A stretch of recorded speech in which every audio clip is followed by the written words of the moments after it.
Hello friends, एक बार फिर से स्वागत है आप सभी का द उमंग प्लेटफॉर्म पर। आज हम बात करेंगे करंट अफेयर्स के बारे में। चलिए बिना देरी किए इसको शुरू करते हैं। आपका पहला क्वेश्चन ये बोल रहा है कि 76वें रिपब्लिक डे के मुख्य अतिथि यानी कि चीफ गेस्ट के रूप में किसे बुलाया गया है। यानी कि हमारे देश में एक तरह की परंपरा बन गया है कि जो कि प्रत्येक रिपब्लिक डे यानी कि 26 जनवरी को हर किसी न किसी देश के चीफ राष्ट्रपति हो या प्रधानमंत्री हो, उनको अपने यहाँ यानी अपने देश में चीफ गेस्ट के रूप में उनको बुलाया जाता है। इस बार जो 76वां रिपब्लिक डे 2025 में मनने वाला है, उसमें आपका चीफ गेस्ट के रूप में कौन आने वाले हैं भैया? आपका आने वाले हैं प्रबोवो सुबियांटो। कौन है? Prabowo Subianto. ये आपको इंडोनेशिया के प्रेसिडेंट है। कौन है आपका? ये आपके इंडोनेशिया के राष्ट्रपति। इसको ध्यान दीजिएगा। ये आपके इंडोनेशिया के प्रेसिडेंट यानी कि इंडोनेशिया के आपके प्रेसिडेंट है। इसको अपने कॉपी पे नोट कर लीजिएगा, ठीक। इसके पहले अगर बात करेंगे कि 75वें जो 2024 में रिपब्लिक डे मना था, उसमें मुख्य अतिथि के रूप में इमैनुअल मैक्रोन थे, जो कि वो कहाँ के राष्ट्रपति थे? फ्रांस के प्रेसिडेंट थे। इस बार आपके 76वें रिपब्लिक डे 2025 में चीफ गेस्ट के रूप में किसे बुलाया गया है? तो आपका प्रबोवो सुबियांटो, जो कि इंडोनेशिया के हमारे प्रेसिडेंट है, ठीक। इसको कॉपी पे नोट कर लीजिएगा। इस प्रकार हमारा दूसरा क्वेश्चन हो जाता है, देश के पहले संविधान संग्रहालय का निर्माण किया जा रहा है, वो किस राज्य में किया जा रहा है? तो आपको हरियाणा के हिस्सा में किया जा रहा है। कहाँ किया जा रहा है भैया? तो हरियाणा में किया जा रहा है। जो संविधान संग्रहालय है, इसमें आपका पिछले यानी कि भारतीय संविधान के पिछले 75 वर्षों का यात्रा का विवरण आपको इसमें दिखाया जाएगा, ठीक है। पिछले आपको 75 वर्षों का यात्रा का वर्णन इसमें आपको दिखाया जाएगा, ठीक। तो संविधान संग्रहालय का निर्माण देश में पहला संविधान संग्रहालय हरियाणा के हिस्सा में आपका बनने जा रहा है। इस प्रकार आपका तीसरा क्वेश्चन हो जाता है, मध्य प्रदेश के नए डीजीपी किसे बनाया गया है, ठीक। डीजीपी कहने का मतलब डायरेक्ट जनरल ऑफ पुलिस, यानी कि पूरे राज्य का ये पुलिस डिपार्टमेंट का ये हेड होता है। मध्य प्रदेश के नए डीजीपी किसे बनाया गया है? तो भैया आपको बनाया गया है कैलाश मकवाना को। किसे बनाया गया है आपका? कैलाश मकवाना को। ये आप ध्यान दीजिएगा, मध्य प्रदेश के नए डीजीपी कैलाश मकवाना को। और उत्तराखंड के नए डीजीपी किसे बनाया गया है? तो आपका दीपम सेठ को बनाया गया। किसे बनाया गया भैया? दीपम सेठ को बनाया गया, ठीक। ध्यान दीजिएगा। तो उत्तराखंड के अगर बात किया जाएगा, उत्तराखंड उत्तराखंड नए डीजीपी बनाया गया। तो उत्तराखंड नए डीजीपी बनाया गया है किसे भाई? तो दीपम सेठ को। किसे? दीपम सेठ जी को बनाया गया है। और मध्य प्रदेश को किसे बनाया गया? तो कैलाश मकवाना को बनाया गया है। इस प्रकार हमारा चौथा क्वेश्चन हो जाता है, doctor Martin Luther Junior King शांति पुरस्कार 2024 किसे दिया गया है? तो वो हमारे भारत के प्राइम मिनिस्टर नरेंद्र मोदी को दिया गया है, ठीक है। किसे दिया गया है भैया? आपका नरेंद्र मोदी को दिया गया है। यह पुरस्कार कौन सा है? तो मार्टिन लूथर विश्व शांति पुरस्कार 2024 किसे दिया गया? नरेंद्र मोदी को दिया गया।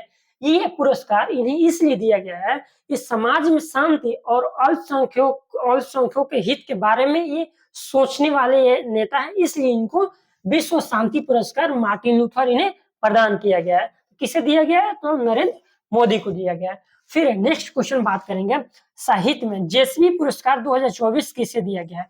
सबसे पहले हम बता दें कि जो जेएसवी पुरस्कार होता है वो साहित्य के क्षेत्र में दिया जाता है। किस क्षेत्र में दिया जाता है भैया? तो हमारे साहित्य के क्षेत्र में वो दिया जाता है। और किसे दिया गया है? तो उपमन्यु चटर्जी जी को दिया गया है। किसे दिया गया है? उपमन्यु चटर्जी जी को दिया गया है। ये हमारे कौन है? तो पूर्व आईएएस अधिकारी है। कौन है भैया? आपको एक्स आईएएस अधिकारी है, ठीक। ये एक्स आईएएस अधिकारी है। ये बिहार के रहने वाले हैं। सबसे महत्वपूर्ण चीज है, कहाँ के रहने वाले हैं भैया? तो बिहार के रहने वाले हैं। और जो हमारा जेएसवी पुरस्कार है, ये 2018 से इसे शुरू किया गया था। कब से? तो 2018 से शुरू किया गया था। इनके जो उपन्यास है उसका नाम है Lorenzo search for the meaning of life, ठीक है। इसको ध्यान दीजिएगा।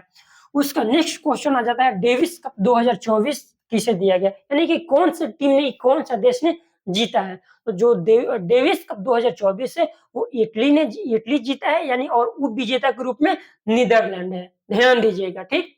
तो विजेता है आपका इटली और उप विजेता है नीदरलैंड। अगर पिछले डेविस कप 2023 के बारे में भी अगर बात किया जाएगा, 2023 वाले में भी डेविस कप कौन देश जीता था? इटली देश ने ही जीता था। और 2024 में भी हमारे भैया कौन सा देश जीता है? इटली ही जीता है।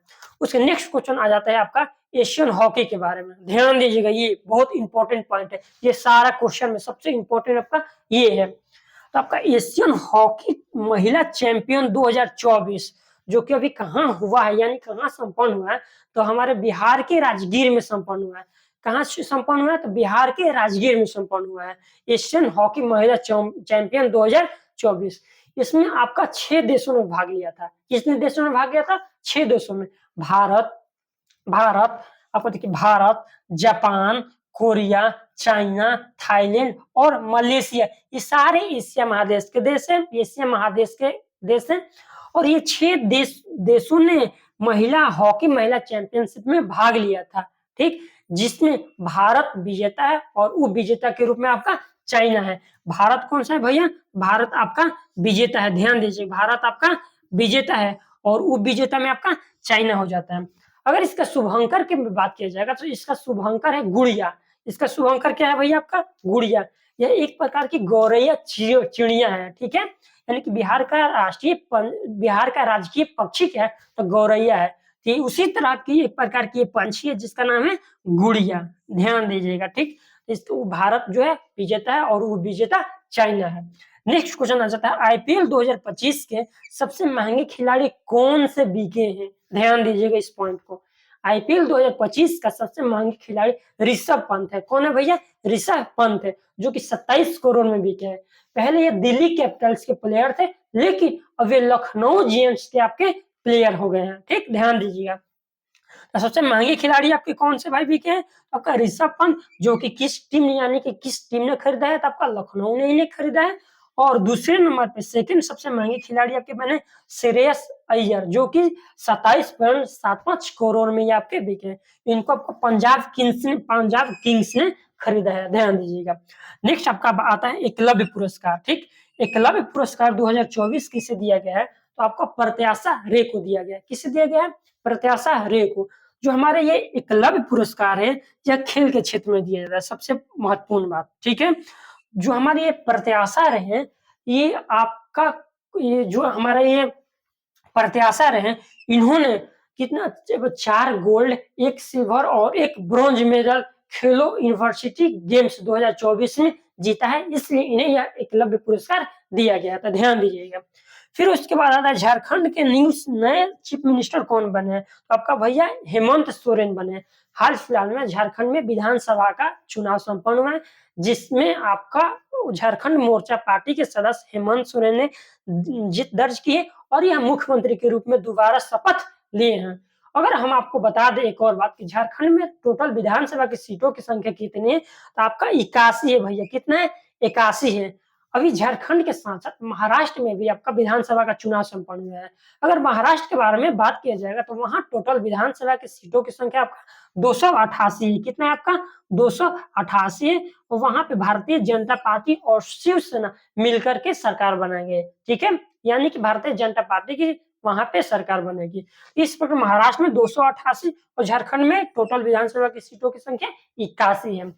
आपका 11वां और अंतिम क्वेश्चन आपका दिया गया है, अंतर्राष्ट्रीय महिला हिंसा उन्मूलन दिवस कब मनाया गया है? आपका 25 नवंबर को मनाया गया। कब भैया? अंतर्राष्ट्रीय महिला हिंसा उन्मूलन दिवस कब मनाया गया है? आपका 25 नवंबर को मनाया गया है, ठीक है। तो ये आपका महत्वपूर्ण इंपॉर्टेंट 11 क्वेश्चनों का सीरीज था। अगर आपको क्वेश्चन अच्छी तरह से समझ में आया होगा तो वीडियो को लाइक करिए, सब्सक्राइब करिए, ठीक है। आज के लिए इतना ही, मिलते हैं अगले वीडियो के साथ।